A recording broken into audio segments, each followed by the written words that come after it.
ഈ പറയുന്ന ഹർത്താൽ പോലും ഇങ്ങനൊരു കോളേജ് പ്രശ്നത്തിൽ പേരാമ്പ്രയിൽ ഒരു ഹർത്താലിനുള്ള അനിവാര്യത എന്തായിരുന്നു? ഞാനിവിടെ ഒന്ന് പറയാൻ അനുവദിക്കുക. ഞാൻ അതിന് സമയം തരുമെങ്കിൽ സന്തോഷം, ഇല്ലെങ്കിൽ കുഴപ്പമില്ല. ഒരു കാര്യം പറയുന്നത്, അപ്പൊ ഞാൻ പറഞ്ഞു വരുന്നത്, നിങ്ങൾ എങ്ങനെയാണ് ഇവിടെ സംഭവം നടന്നത്, പിന്നെ എന്തിനാണ് ആശുപത്രിയിൽ പോയി എന്നുള്ള ചോദ്യമൊക്കെ ചോദിക്കുന്നത്. അപ്പൊ അവിടെ അതിനുള്ള മറുപടിയാണ്, ഞങ്ങൾ പെർമിഷൻ എടുത്ത ഒരു പ്രതിഷേധ പ്രകടനം. ആ പ്രകടനത്തിനകത്ത് തൊട്ടപ്പുറത്ത് 15-15ഓളം വരുന്ന ഡിവൈഎഫ്ഐക്കാർ പറയുന്നു അങ്ങോട്ട് കടക്കാൻ പാടില്ല, അവർ പെർമിഷൻ ഇല്ലാതെ അപ്പോ നിൽക്കുന്നു, അവിടേക്ക് പോകാൻ പാടില്ലെന്ന് പറയുമ്പോ ഈ പോലീസുകാർ പെർമിഷൻ അല്ല, രണ്ട് കാര്യങ്ങൾക്കും അവിടെ ഡിവൈഎഫ്ഐയുടെയും ഇവിടെ രണ്ട് കൂട്ടർക്കുമുള്ള പെർമിഷൻ ഉണ്ടായിരുന്നു, വ്യത്യസ്ത സമയങ്ങളിലായിരുന്നു. പോലീസിന് അതിനിടയിൽ ഈ നിങ്ങളുടെ സമയം കഴിഞ്ഞാണ് നിങ്ങൾ പിന്നെയും അവിടെ കാത്തു നിന്നതാണ് പോലീസ് പറയുന്നത്. അത് കഴിഞ്ഞിട്ട് അങ്ങനെ നിങ്ങൾ രണ്ട് കൂട്ടർ ഒരുമിച്ച് എത്താതിരിക്കാൻ പോലീസ് ഇടപെടേണ്ടതുണ്ട്.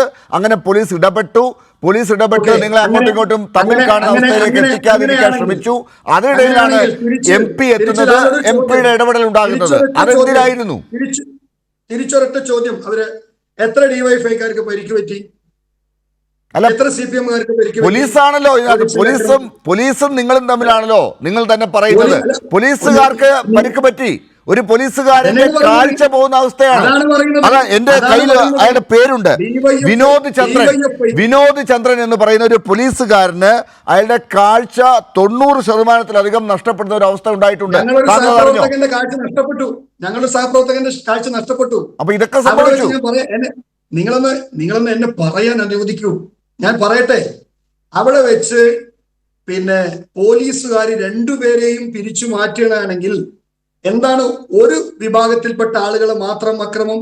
പിന്നെ പറഞ്ഞു അല്ല, രണ്ട് വിഭാഗക്കാരെയും പിടിച്ചു മാറ്റുക എന്നല്ല, രണ്ട് വിഭാഗക്കാരും തമ്മിൽ കാണുന്നതിന് പോലീസ് അനുവദിക്കാതിരിക്കുന്നു.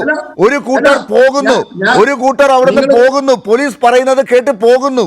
മറ്റൊരു കൂട്ടർ MPയുടെ നേതൃത്വത്തിൽ പോകുന്നില്ല, പോലീസുമായി ഏറ്റുമുട്ടുന്നു. അല്ല, എവിടെയൊക്കെ പോയത്? നിങ്ങൾ പറയും, എവിടെയൊക്കെ പോയത്? അല്ല, എവിടെയൊക്കെ പോയത് നിങ്ങൾ പറയൂ. ഇവിടെ പോലീസ് ടാർഗറ്റ് ചെയ്ത് ഷാഫിയെ നിങ്ങൾ കണ്ടതാണ്. എന്നിട്ട് ലാത്തി കൊണ്ട് അദ്ദേഹത്തിന്റെ തലക്കടിക്കുന്നത് എന്താ? ആര് കണ്ടു? അത് നമുക്ക് ഇതുവരെ തെളിയിക്കാൻ പറ്റിയിട്ടില്ല. അവിടെ പോലീസിൽ നിന്ന് കേൾക്കുന്ന ഭാഷ്യം ഒരു മാധ്യമങ്ങൾക്കും ഇതുവരെയും പറയാൻ പറ്റിയിട്ടില്ലാത്തൊരു കാര്യം, അവിടെ ലാത്തി ചാർജ് നടന്നു എന്നുള്ളതാണ്. ലാത്തി ചാർജിന്റെ ഒരു ദൃശ്യവും നമ്മുടെ കയ്യിലില്ല. പിന്നെ വന്ന ചില ദൃശ്യങ്ങൾ നിങ്ങളുമായി ഏറ്റുമുട്ടുന്ന, നിങ്ങൾ പോലീസിനെ തള്ളുമ്പോൾ നിങ്ങളെ മാറ്റാൻ ശ്രമിക്കുന്ന പോലീസിന്റെ ഒരു ചിത്രമുണ്ട്. അതെന്താണ് അവിടെ സംഭവിച്ചത്? അത് ഈ ചിത്രത്തിൽ കാണുന്നത് പോലെ തന്നെ ആഞ്ഞ് ഷാഫിയെ അടിക്കുന്നതാണോ? അറിയണം. അത് അനിൽകുമാറിന്റെ പാർട്ടി അതിന് ആവശ്യപ്പെടണം, അത് സർക്കാർ കണ്ടെത്തി പറയേണ്ടതുമുണ്ട്, അതെന്താണെന്നുള്ളത് അറിയേണ്ടതുണ്ട്. പക്ഷെ നിങ്ങൾ ഈ പറയുന്നത് പോലെ ഷാഫിയുടെ മൂക്കടിച്ച് പരത്തി അങ്ങനെ ഒരു സംഭവം ഉണ്ടായിട്ടുണ്ടെങ്കിൽ അവിടെ പേരാമ്പ്രയിൽ ഒരു ആശുപത്രിയിലേക്ക് MP പോകണ്ടേ? എന്തുകൊണ്ട് ഷാഫി പറമ്പിൽ പേരാമ്പ്രയിൽ ഒരു ആശുപത്രിയിലേക്ക് പോകാതെ അദ്ദേഹം കോഴിക്കോട് 50 കിലോമീറ്റർ ദൂരെയുള്ള കോഴിക്കോട്ടുള്ള ഒരു സ്വകാര്യ ആശുപത്രിയിൽ ചികിത്സ തേടി?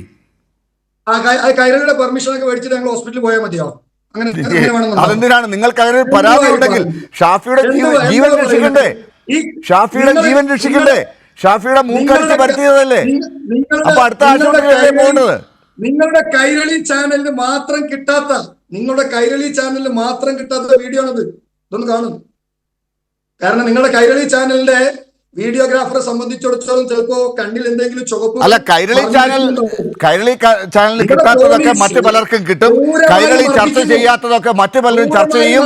ഇന്നലെ വരെ ശബരിമല വലിയ അജണ്ടയായിരുന്നു അനിൽകുമാർ പറഞ്ഞതുപോലെ മറ്റ് പല ചാനലുകൾക്കും. അവരിന്ന് ശബരിമലയുടെ വിഷയങ്ങളെ കളഞ്ഞു. ശബരിമല അവർക്കൊരു വിശ്വാസ വിഷയമേ അല്ല. ഇന്നത്തെ ദിവസം ശബരിമലയുമായി ബന്ധപ്പെട്ട് പലർക്കും എതിരെ കേസെടുത്ത ദിവസമാണ്, SIT കേസെടുത്ത ദിവസമാണ്. എന്നിട്ട് ആ ചർച്ച ചെയ്യണ്ട. നിങ്ങൾക്ക് ശബരിമല വലിയ വിഷയമായിരുന്നില്ലേ? ഈ നിയമസഭയിൽ വലിയ വിഷയങ്ങൾ, പാവപ്പെട്ട ആളുകളുടെ, ക്യാൻസർ രോഗികളുടെ ഒക്കെ വിഷയങ്ങൾ ചർച്ച ചെയ്യുന്ന അവസരത്തിൽ അത് മാറ്റിവെച്ചുകൊണ്ട് നിയമസഭയിൽ നിങ്ങൾ ശബരിമല ഉയർത്തിയവരല്ലേ? എന്നിട്ട് നിങ്ങൾക്ക് ഇന്ന് ശബരിമല വേണ്ടേ? ഒന്നെങ്കിൽ എന്നൊന്ന് പറയാൻ അനുവദിക്കും, അല്ലെങ്കിൽ എന്നെ പോകാൻ അനുവദിക്കും. നിന്നെ സംസാരിക്കാൻ അനുവദിക്കും പ്ലീസ്, ദയവിത് പറയാം. ഇവിടെ നടന്ന കാര്യങ്ങളാണ് ഞാൻ വ്യക്തമായിട്ട് പറഞ്ഞത്. അംഗീകരിക്കാം അംഗീകരിക്കാതിരിക്കാം, നിങ്ങൾ സർട്ടിഫിക്കറ്റ് എനിക്ക് വേണ്ട. ഒരു കാര്യം പറയുന്നു, അവിടെ പോലീസ് അവിടെ മനഃപൂർവ്വം ശ്രീ ഷാഫി പറമ്പിലിന് നേരെ അക്രമം നടത്തി. അവിടുന്ന് ആദ്യത്തെ CPM നേതാവ് സനോജ് എന്ന് പറഞ്ഞ DYFI നേതാവ് പറഞ്ഞ് അങ്ങനെ ഒരു പ്രശ്നം അവിടെ ഇല്ല, ഒക്കെ ഷോ ആണ്. വസീഫ് പറഞ്ഞു ഈ മൂക്കൊക്കെ കൊണ്ടുപോയി ഫോറൻസിക് ലാബിൽ ചെക്കിങ്ങിന് കൊടുക്കണം എന്ന് പറഞ്ഞു. ഇത് പറഞ്ഞ ആളുകളാ.